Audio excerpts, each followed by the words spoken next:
Hello friends, welcome to my channel GK for competitives. मैं आपको बताया था हम कैसे पढ़ेंगे ना, पहले एक एक चैप्टर करेंगे और उसके बाद वो चैप्टर का रिलेटेड सारे क्वेश्चंस जो प्रीवियस ईयर में आया है उसको डिस्कस कर लेंगे। चलो हम पहले क्या करते हैं, चैप्टर को पढ़ते हैं। In today's video we will discuss the preamble of Indian constitution and the questions related to it. आप ध्यान से पढ़िए और साथ में आपका पेन एंड कॉपी रखिए। मैं जब आपको समझाऊंगा, जो इंपॉर्टेंट बात आपको बताऊंगा वो आप साथ साथ नोट कर लीजिए। ओके, चलते हैं। पहले प्रीएम्बल होता क्या है ना, व्हाट इज प्रीएम्बल ना, preamble is the preface of a constitution, a preface of a law. जैसे you can say it is the mirror, तो ये it is the summary you can say। तो ये क्या होता है, एक पूरा जो लॉ बना है उसका जो समरी होता है वो होता है प्रीएम्बल में। उसका मतलब आप प्रीएम्बल को पढ़ लिए तो आपको पता लग जाएगा ये पूरा एंटायर लॉ में किसके बारे में डिस्कस किया जा रहा है और इसमें है क्या। तो ऐसे जो प्रीएम्बल है ये क्या है, it is the preface of the constitution, or you can say it is the document through which we can unravel the minds of our constitution makers। तो ये प्रीएम्बल एक ऐसा डॉक्यूमेंट है तो जिसको हम पढ़ने के बाद हम जो कॉन्स्टिट्यूशन मेकर्स थे, जो ड्राफ्टिंग कमिटी था या जो कॉन्स्टिट्यूएंट असेंबली था, वो क्या सोच रही थे, कैसे सोच के ये कॉन्स्टिट्यूशन बनाए हैं, ये सारे बात हमें पता चल पाएगा।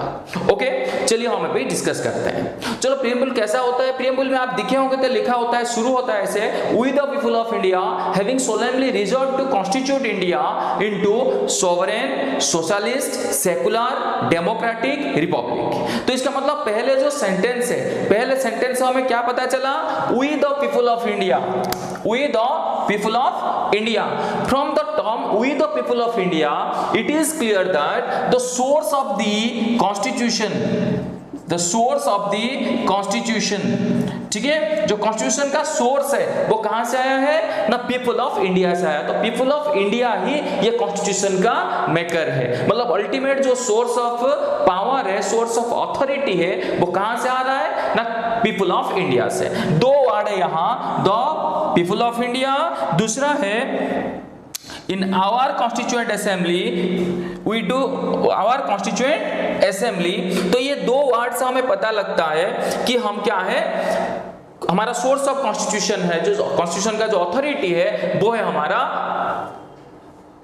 पीपल। ओके, तो उसके बाद और थोड़ा आगे चलते हैं, फिर हम डिस्कस करेंगे आगे, having solemnly resolved to constitute India into a sovereign, socialist, secular, democratic republic.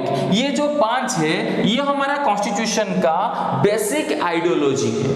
तो ये आइडियोलॉजी के अकॉर्डिंग हमारा कॉन्स्टिट्यूशन चलता है या हमारा कंट्री चलता है। ओके, इसमें क्वेश्चंस क्या बन सकते हैं, देखिए इसका ऑर्डर को, तो पहले सोवरेन, फिर सोशलिस्टिक, फिर सेकुलर, फिर डेमोक्रेटिक, फिर रिपब्लिक। ये ऑर्डर को पूछा जाता है पेपर में। ऑर्डर को क्या करा जाएगा, नीचे ऊपर कर दिया जाएगा और आपको बोला जाएगा कि ऑर्डर को क्या करो, आप सही ऑर्डर कौन सा है आप बताओ। तो ये हो सकता है आपका एक प्रोबेबल क्वेश्चन। समझ में आया? तो ये क्लियर है मेरी बात। तो sovereign, socialistic, secular, democratic and Republic. उसके साथ साथ और एक बात आप ध्यान दीजिए, यहाँ जो हमारा कॉन्स्टिट्यूशन है उसमें ओरिजिनल ये तीन वर्ड था, सोवरेन, डेमोक्रेटिक एंड रिपब्लिक। ये जो दो वर्ड है, सोशलिस्ट एंड सेकुलर, ये दो वर्ड पहले हमारा कॉन्स्टिट्यूशन में नहीं थे। जो इंदिरा गांधी जो प्राइम मिनिस्टर है 1976 थ्रू 42nd कॉन्स्टिट्यूशनल अमेंडमेंट, हम क्या करें, ये दो वर्ड और इंक्लूडिंग और एक वर्ड हम इंक्लूड करे थे, वो था आपका इंटीग्रिटी। ये तीन वर्ड को हम इंक्लूड करें हमारा कॉन्स्टिट्यूशन में। क्या क्या तीन वर्ड हुआ, सोशलिस्ट, सेकुलर एंड इंटीग्रिटी। ये तीन वर्ड को आप हम कॉन्स्टिट्यूशन में डाले कब, या प्रीएम्बल में डाल दिए कब ना, आप याद रखेंगे 42nd constitutional amendment act 1976। Okay, तो उसके बाद आगे बढ़ते हैं। हाँ, और क्या हो सकता है, आप मैं बोला जैसे आपको, आप याद रखेंगे उसका सीरियल, ठीक है, कैसे क्या, पहले सोवरेन है, फिर सोशलिस्ट है, फिर सेकुलर है, फिर डेमोक्रेटिक है, फिर रिपब्लिक है। उसके बाद फिर क्या है, to secure all of its citizens. ये भी एक टाइप का आइडियोलॉजी है जो हम सिक्योर करना चाहते हैं, जो हमारा लोगों के लिए हम लाना चाहते हैं। तो क्या लाना चाहते हैं ना, justice, liberty, equality and fraternity. ये चार वर्ड आप ध्यान देंगे, justice, liberty, equality and fraternity. ये चार हमारा कॉन्स्टिट्यूशन का ऑब्जेक्टिव है। क्या मैं बोला आपको, कॉन्स्टिट्यूशन का ऑब्जेक्टिव है ये चार, क्या ना, justice, liberty, equality and fraternity. ये चार है हमारा कॉन्स्टिट्यूशन का ऑब्जेक्टिव। तो पहला चीज हम क्या याद रखें, सोर्स ऑफ द कॉन्स्टिट्यूशन, कहां से पता चला, पीपल ऑफ इंडिया। दूसरा बात में क्या बोला याद रखने के लिए आपको, ये ideology, sovereign, socialistic, secular, democratic and Republic, ये सारे आइडियोलॉजी को आपको याद रखना है। उसके बाद क्या है, आप ये याद रखेंगे, ये आया आपका 42nd अमेंडमेंट में 1976 में, ये तीन वर्ड ऐड किया गया, socialist, secular and word integrity.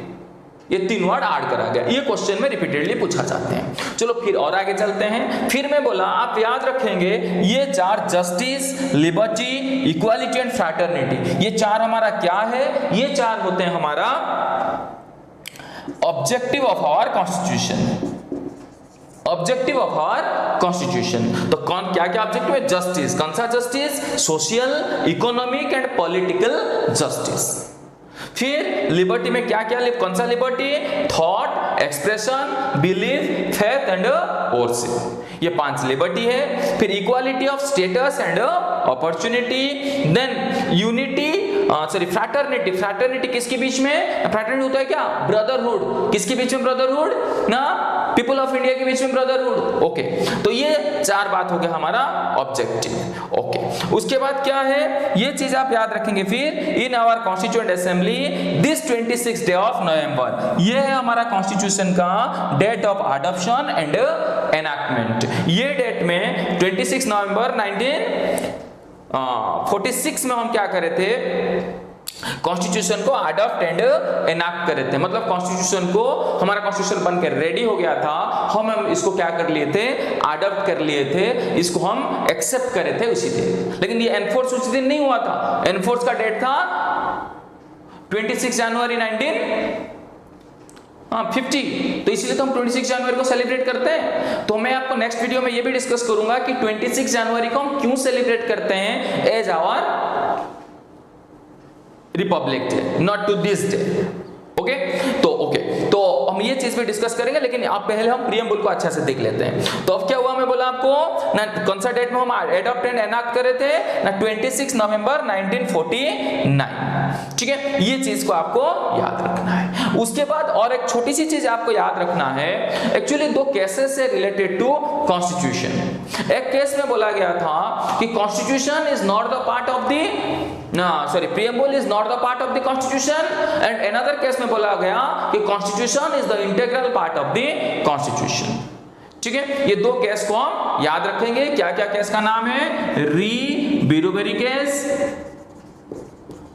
ये केस में बोला गया कि constitution is not the part of Indian constitution। ठीक है, लेकिन वो जो डिसीजन था आपका, री बिरुबेरी डिसीजन, इसको लेटर बाद में हम क्या करें, सुप्रीम कोर्ट ने ये केस को चेंज कर दिया, यहां व्यूज को चेंज कर दिया और डिसीजन अभी दे दिया इन कौन सा केस याद है आपको, नहीं? ओके, तो री बिरुबेरी केस में दिया, वो बोला ये पार्ट ऑफ द कॉन्स्टिट्यूशन है, और आपका केशवानंद भारती केस में बोला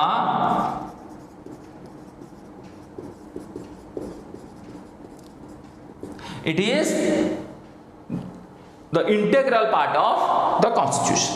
ओके, तो मैं आपको बोला क्या क्या चीज हम याद रखेंगे। अभी पहले बात हम याद रखेंगे कि आपका source of the constitution that is people of India, then the ideology, sovereign, socialistic, secular, democratic, republic, इसका जो ऑर्डर है, और फिर मैं बोला आपको ये जो socialist, secular and integrity word, ये ऐड हुए हमारा प्रीएम्बल में ऑन 42nd कॉन्स्टिट्यूशनल अमेंडमेंट 1976 में। उसके बाद आप याद रखेंगे 4 ऑब्जेक्टिव जो है justice, liberty, equality and fraternity. Justice या सोशल, इकोनॉमिक, पॉलिटिकल, लिबर्टी आपका thought expression, belief, faith and worship, and equality of status and opportunity and fraternity. ठीक है, ये चीज को आप याद रखेंगे एज ए ऑब्जेक्टिव। उसके बाद date of adoption and enactment वो है आपका 26 डे ऑफ नवंबर 1949, मतलब 26 नवंबर 1949, ये डेट को आप याद रखेंगे। ओके, और फिर लास्ट में याद रखेंगे दोनों केस। पहला केस है री-बेरुबरी केस, जिस केस में सुप्रीम कोर्ट ने बोला कि ये preamble is not the part of the constitution, लेकिन फिर केशवन भारती केस में सुप्रीम कोर्ट ने बोला कि ये पार्ट ऑफ द कॉन्स्टिट्यूशन है। ये इतना चीज आपको याद रखेंगे तो प्रीएम्बल में से कोई भी क्वेश्चंस नहीं होंगे जो क्वेश्चन आपको आप हैंडल नहीं कर पाएंगे, जो क्वेश्चन आपको प्रॉब्लम क्रिएट करेगा आपके लिए। ओके, तो हम नेक्स्ट वीडियो में डिस्कस करेंगे कि कैसे क्वेश्चंस आए हैं अब तक और क्या क्या वो क्वेश्चंस है। ओके, और कोशिश करेंगे इसको आंसर करने के लिए, कोई इशू नहीं, आप दिखेंगे इतना आप क्लियर होंगे तो सारे क्वेश्चन आप आराम से हैंडल कर सकते हैं। Okay, thank you so much for watching my videos, share my videos and subscribe my channel. Thank you so much.